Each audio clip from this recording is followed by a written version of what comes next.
কলকাতা স্থানীয় সংবাদ পড়ছি সুদীপ বসু। প্রথমে বিশেষ খবর। আসন্ন লোকসভা ভোটের প্রস্তুতি শুরু করতে রাজ্য সরকারকে চিঠি দিয়েছে নির্বাচন কমিশন। রাজ্য সচিবালয় নবান্নের নিরাপত্তা ব্যবস্থা মজবুত করতে চালু করা হচ্ছে বিশেষ স্মার্ট কার্ড। কেন্দ্রীয় হারে ডিএ সহ একাধিক দাবিতে রাজ্য জুড়ে জনসংযোগ যাত্রার ঘোষণা সংগ্রামী যৌথ মঞ্চের। কলকাতার ব্রিগেড প্যারেড গ্রাউন্ডে আগামীকালের লক্ষ্য কণ্ঠে গীতাপাঠ অনুষ্ঠানের আয়োজন সম্পূর্ণ। প্রাথমিকের শিক্ষক নিয়োগের যোগ্যতা নির্ণায়ক টেট পরীক্ষা আগামীকাল। মুখ্যমন্ত্রী মমতা ব্যানার্জি আগামীকালই শান্তিনিকেতনে পৌষ মেলার উদ্বোধন করবেন। আইএসএল ফুটবলে মোহনবাগান সুপার জায়ান্ট আজ এফসি গোয়ার মুখোমুখি হচ্ছে। আসছি বিস্তারিত খবরে। রাজ্য সরকারকে আনুষ্ঠানিকভাবে লোকসভা ভোটের প্রস্তুতি শুরু করে দিতে বলেছে নির্বাচন কমিশন।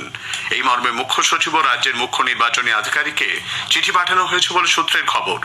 তাদের কমিশন উল্লেখ করেছে, বর্তমান লোকসভার মেয়াদ শেষ হতে চলেছে, তাই ভোট গ্রহণের প্রস্তুতি এখনই শুরু করে দিতে হবে। ওই চিঠিতে রাজ্য প্রশাসনের আধিকারিকদের তালিকা তৈরি করতেও নির্দেশ দেওয়া হয়েছে। কোন আধিকারিক কতদিন সংশ্লিষ্ট পদে রয়েছেন তা কমিশনকে জানাতে হবে। পুলিশ প্রশাসনের ক্ষেত্রেও তালিকা প্রস্তুত রাখার কথা বলা হয়েছে। উল্লেখ্য, আগামী জানুয়ারি মাসের প্রথম সপ্তাহেই প্রকাশিত হবে চূড়ান্ত ভোটার তালিকা। এরপর নির্বাচনের প্রস্তুতি খতিয়ে দেখতে কমিশনের ফুল বেঞ্চ রাজ্যে আসবে। রাজ্য সচিবালয় নবান্নের নিরাপত্তা ব্যবস্থা আরো মজবুত করতে বিশেষ স্মার্ট কার্ড চালু করা হচ্ছে। আগামী 1 জানুয়ারি থেকে এই অ্যাক্সেস কার্ড চালু করার কথা রয়েছে। নবান্নের সমস্ত কর্মীকে বিভিন্ন তলায় যাওয়ার জন্য এই স্মার্ট কার্ড ব্যবহার করতে হবে। চিপযুক্ত বিশেষ প্রযুক্তির কার্ডগুলিতে ঠিক করা থাকবে কার্ডের ব্যবহারকারী যাত্রাপথ, কে কত তলা পর্যন্ত যেতে পারবেন সেই সংক্রান্ত তথ্য দেওয়া থাকবে কার্ডে। পাশাপাশি এই সুরক্ষা ব্যবস্থাটি সম্পূর্ণ রূপ দিতে প্রতিটি করিডোরে 2টি করে সিকিউরিটি গেটও বসানো হচ্ছে। প্রতিটি গেটের গায়ে বসানো থাকবে কার্ড সোয়াইপিং মেশিন। সেখানে সংশ্লিষ্ট ব্যক্তির নির্দিষ্ট কার্ড ছোঁয়ানোর পরেই তবেই গেট খুলবে। কেন্দ্রীয় হারে ডিএ সহ একাধিক দাবিতে সংগ্রামী যৌথ মঞ্চ রাজ্য জুড়ে ব্যাপক আন্দোলন গড়ে তোলার কথা ঘোষণা করেছে। আজ নবান্নের সামনে বিক্ষোভ সমাবেশের শেষ দিনে এক সাংবাদিক সম্মেলনের মঞ্চে আহ্বায়ক ভাস্কর ঘোষ বলেন, জানুয়ারির প্রথম সপ্তাহ থেকে গোটা রাজ্য জুড়ে জনসংযোগ যাত্রা করা হবে। 2024 সালের জানুয়ারি মাসের প্রথম সপ্তাহ থেকে রাজ্য জুড়ে মানুষের মধ্যে পৌঁছে যাবে সংগ্রামী যৌথ মঞ্চের নেতৃত্বে শিক্ষক কর্মচারীরা। এই আন্দোলনের ভূমিকা, এই আন্দোলনের উদ্দেশ্য এবং সাধারণ মানুষের জন্যই যে লড়াই, বিশেষ করে 6 লক্ষ শূন্য পদে স্বচ্ছতার সাথে স্থায়ী নিয়োগ, অস্থায়ী কর্মচারী যারা তাদের স্থায়ীকরণ সহ একগুচ্ছ দাবি এবং সেই সমস্ত দাবি যে মানুষের জীবনের সাথে সংযুক্ত, সেই বিষয়গুলোকে নিয়ে যাওয়া। পাশাপাশি আগামী 19 জানুয়ারি কলকাতায় মহামিছিলের আয়োজন করা হবে বলে জানিয়েছে সংগ্রামী যৌথ মঞ্চ। হাওড়া স্টেশন, শিয়ালদা স্টেশন এবং হাজরা মোড় এই 3 জায়গা থেকে মিছিল শুরু হয়ে মিলিত হবে শহীদ মিনারে। প্রয়োজনে মঞ্চের সদস্যরা আমরণ অনশনেও বসতে পারেন বলে হুঁশিয়ারি দিয়েছেন ভাস্কর বাবু। জানুয়ারি মাসের শেষ সপ্তাহে 3 দিনের ধর্মঘটের কথা ঘোষণা করেছে মঞ্চ। এদিন নবান্নের সামনে আন্দোলন মঞ্চে যান সিপিআইএম এর রাজ্য সম্পাদক মোহাম্মদ সেলিম, বিজেপি নেতা সজল ঘোষ। গীতা জয়ন্তী উপলক্ষে আগামীকাল কলকাতা ব্রিগেড প্যারেড গ্রাউন্ডে লক্ষ্য কণ্ঠে গীতাপাঠ অনুষ্ঠানের আয়োজন সম্পূর্ণ। দূর দূরান্ত থেকে সাধু সন্ন্যাসীরা, অখিল ভারতীয় সংস্কৃত পরিষদ, সংস্কৃত সংসদ এবং মতিলাল ভারত তীর্থ সেবা মিশ্রণ আশ্রম সহ একাধিক সংগঠন আয়োজিত গীতাপাঠ অনুষ্ঠানে যোগ দিতে এসে পৌঁছেছেন। একটি প্রতিবেদন।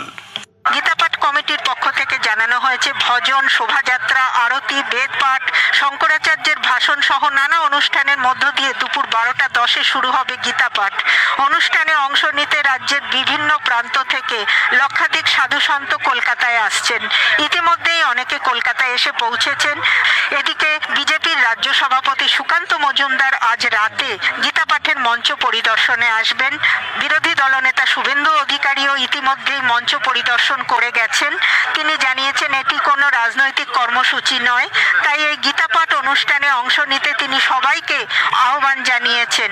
তবে রাজনৈতিক কর্মসূচি না হওয়ার কারণে কোনো রাজনৈতিক ব্যক্তিত্ব বা নেতারা এই গীতাপাঠের মঞ্চে উপস্থিত থাকবেন না বলে বিরোধী দলনেতা স্পষ্ট জানিয়েছেন। শ্রাবণী পালিত, আকাশবাণী সংবাদ, কলকাতা। নদিয়ার মায়াপুর ইস্কন মন্দিরে আজ মহা সমারোহে গীতা জয়ন্তী অনুষ্ঠিত হয়েছে। এ উপলক্ষে আয়োজিত হয় যজ্ঞ। গীতা জয়ন্তীতে প্রায় 3000 পুণ্যার্থী অংশ নেন। রাজ্যে প্রাথমিকের শিক্ষক নিয়োগে যোগ্যতা নির্ণায়ক পরীক্ষা টেট আগামীকাল অনুষ্ঠিত হবে। দুপুর 12টা থেকে এই পরীক্ষা নেওয়া হবে বলে পর্ষদের তরফে জানানো হয়েছে।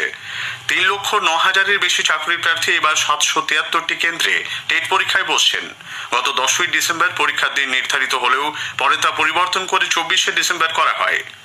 এদিকে রাজ্যে প্রাথমিকের শিক্ষক নিয়োগের টেট পরীক্ষার জন্য আগামীকাল 24 তারিখ দক্ষিণেশ্বর কবি সুভাষ লাইনে বিশেষ কয়েকটি মেট্রো চলবে। কবি সুভাষ থেকে দক্ষিণেশ্বরগামী প্রথম মেট্রো সকাল 6:50-এ ছাড়বে।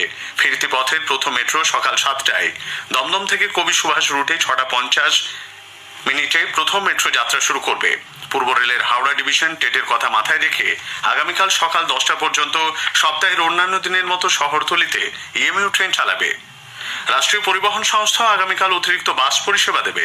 কলকাতা সহ শহরতলির এলাকাগুলিতে সকাল 9টা থেকে বিকেল 5টা পর্যন্ত বেশি সংখ্যক সরকারি বাস চলবে বলে পশ্চিমবঙ্গ পরিবহন নিগম WTC তরফে জানানো হয়েছে। অন্যদিকে পরিবহন দপ্তর পিভিডি বেলতলাতে কন্ট্রোল রুম খুলেছে। অবিলম্বে নিয়োগের দাবিতে কালীঘাটে মুখ্যমন্ত্রীর বাড়ির কাছে বিক্ষোভে অংশ নিয়ে গ্রেপ্তার হওয়া 59 জন আন্দোলনকারীর মধ্যে 55 জনকে আদালত আজ অন্তর্বর্তী জামিন দিয়েছে। এরা সকলেই মহিলা। বাকি 4 পুরুষ আন্দোলনকারীকে 25শে ডিসেম্বর পর্যন্ত জেল হেফাজতে পাঠানো হয়েছে। আজ ওই 59 জনকে আদালতে তোলে পুলিশ। এদিকে আন্দোলনকারী এসএসসি চাকরির প্রার্থীদের একাংশ আজ তৃণমূল কংগ্রেসের রাজ্য সাধারণ সম্পাদক কুণাল ঘোষের সঙ্গে সাক্ষাৎ করেন। বৈঠকের পর কুণাল বাবু বলেন, ইচ্ছাকৃতভাবে মামলা করে নিয়োগ আটকে দেওয়া হচ্ছে। স্থানীয় সংবাদ শুনছেন আকাশবাণী কলকাতা কেন্দ্র থেকে। এখন বিজ্ঞাপন। মুদ্রা মুদ্রা মুদ্রা চলবে নিশ্চয় নিশ্চয়। মুদ্রার আয়ু বেশি হয় বলে একই মূল্যাঙ্কের বিভিন্ন মুদ্রা পাশাপাশি চলতে থাকে। তাই মিথ্যে রটনায় কান না দিয়ে সেগুলি নির্দ্বিধায় লেনদেনের কাজে ব্যবহার করুন। ব্যাংকগুলিতেও নির্দেশ দেওয়া হয়েছে গ্রাহকদের থেকে মুদ্রা স্বাচ্ছন্দ্যে গ্রহণ করার জন্য। মুদ্রা মুদ্রা মুদ্রা চলবে নিশ্চয় নিশ্চয়। আরবিআই এ কথা বলে, জেনে রাখুন, সতর্ক থাকুন। ফিরে আসি খবরে। একদিনের সফরে মুখ্যমন্ত্রী মমতা ব্যানার্জি আগামী 28শে ডিসেম্বর উত্তর 24 পরগনায় যাচ্ছেন। ওই দিন তিনি চাকলার লোকনাথ মন্দিরে পুজো দেবেন। তিনি মন্দিরের উন্নয়নমূলক কাজকর্ম খতিয়ে দেখবেন। এরপর মন্দির সংলগ্ন মাঠে দলীয় জনপ্রতিনিধি ও নেতৃবৃন্দকে নিয়ে সভা করবেন তৃণমূল কংগ্রেস নেত্রী। এদিকে কোনো ন্যায্য কারণ ছাড়াই বিরোধী দলের সাংসদদের সাসপেন্ড করে বিরোধী শূন্য সংসদে আইন পাশ করানোর প্রতিবাদে আজ বিকেলে তৃণমূল কংগ্রেসের তরফে মিছিল বের করা হয়। মধ্যমগ্রামের দলীয় কার্যালয় থেকে মিছিল শুরু হয়ে বারাসাত ডাকবাংলো মোড়ে গিয়ে শেষ হয়। বর্তমানের কার্জন গেট চত্বরও আজ ধিক্কার সভার আয়োজন করে তৃণমূল কংগ্রেস। উপরাষ্ট্রপতি জগদীপ ধনখড়কে সংসদ চত্বরে দাঁড়িয়ে শ্রীরামপুরে তৃণমূল কংগ্রেস সাংসদ কল্যাণ বন্দ্যোপাধ্যায়ের ব্যঙ্গ করার ঘটনার প্রতিবাদে বিজেপি আজ সেখানে মিছিলের ডাক দেয়। বিরোধী দলনেতা শুভেন্দু অধিকারীর নেতৃত্বে মিছিলে রাজ্য বিজেপির বরিষ্ঠ নেতারা অংশ নেন। শান্তিনিকেতনে পৌষ মেলা শুরু হচ্ছে আগামীকাল। মুখ্যমন্ত্রী মমতা ব্যানার্জি ভার্চুয়ালি এই মেলার উদ্বোধন করবেন। টেলিফোনে উদ্বোধনী ভাষণও দেবেন তিনি। পূর্বপল্লী মাঠের বাউল মঞ্চে প্রদীপ প্রজ্বলন করবেন বিশিষ্ট ভাষাবিদ সুনীতি পাঠক। মেলা চলবে 28শে ডিসেম্বর পর্যন্ত। প্রায় 1200 স্টল রয়েছে এবারের পৌষ মেলায়। পৌষ মেলা উপলক্ষে যাত্রীদের বোলপুর শান্তিনিকেতন যাওয়ার সুবিধার্থে পূর্ব রেলের হাওড়া ডিভিশন 25 থেকে 27শে ডিসেম্বর পর্যন্ত হাওড়া রামপুরহাটের মধ্যে বিশেষ ট্রেন চালানোর সিদ্ধান্ত নিয়েছে। শীত পড়লেও কলকাতায় ডেঙ্গুর প্রকোপ পুরোপুরি কমেনি। গতকাল এক পড়ুয়ার মৃত্যু হয়েছে ডেঙ্গু আক্রান্ত হয়ে। ফারহানা বেগম নামে বছর 21-এর ছাত্রীটি মালদা থেকে উচ্চশিক্ষার জন্য কলকাতায় এসেছিলেন। আলিয়া বিশ্ববিদ্যালয়ের ছাত্রী ফারহানা পার্ক সার্কাস এলাকায় একটি হস্টেলে থাকতেন। কলকাতার ইএম বাইপাসে যান চলাচলের গতি বাড়াতে রাজ্য সরকার নতুন উড়ালপুল তৈরির পরিকল্পনা করেছে। মেট্রোপলিটন ক্রসিং থেকে নিউ টাউনের কাছে মহিষপাথান পর্যন্ত 6 কিলোমিটার দীর্ঘ এই উড়ালপুল তৈরির জন্য প্রাথমিকভাবে 1000 কোটি টাকা খরচ হবে বলে মনে করা হচ্ছে। নিউ টাউনের ঝিলপাড় এলাকায় হিডকোর কর্মী আধিকারিকেরা আজ অবৈধ দোকানদার উচ্ছেদ করতে গেলে ব্যাপক উত্তেজনা ছড়ায়। হিডকোর কর্মীদের বাধা দেওয়া এবং মারধর করার অভিযোগ উঠেছে দোকানদার ও স্থানীয় বাসিন্দাদের বিরুদ্ধে। ধস্তাধস্তিতে একজন এনকেডিএ কর্মী এবং 4 জন দোকানদার আহত হন। ক্ষিপ্ত ব্যবসায়ীরা নিজেদের দোকানে আগুন ধরিয়ে দেন। পরিস্থিতি সামাল দিতে পৌঁছয় নিউ টাউন থানার বিশাল পুলিশ বাহিনী। বঙ্গোপসাগরে সৃষ্ট ঘূর্ণাবর্তের জেরে বাতাসে জলীয় বাষ্পের পরিমাণ বৃদ্ধি পাওয়ায় কলকাতা সহ দক্ষিণবঙ্গে আজও তাপমাত্রা খানিকটা বেড়েছে। সকালে সর্বনিম্ন তাপমাত্রা রেকর্ড করা হয়েছে 16.9 ডিগ্রি সেলসিয়াস। দিনের সর্বোচ্চ তাপমাত্রা ছিল স্বাভাবিকের 1 ডিগ্রি ওপরে 26.3 degree Celsius. Mohun Bagan super giant আজ আইএসএল ফুটবলের ম্যাচে এফসি গোয়ার মুখোমুখি হবে। সল্টলেকে যুব ভারতী ক্রীড়াঙ্গনে খেলা শুরু হবে রাত 8টায়। স্থানীয় সংবাদ শেষ হলো।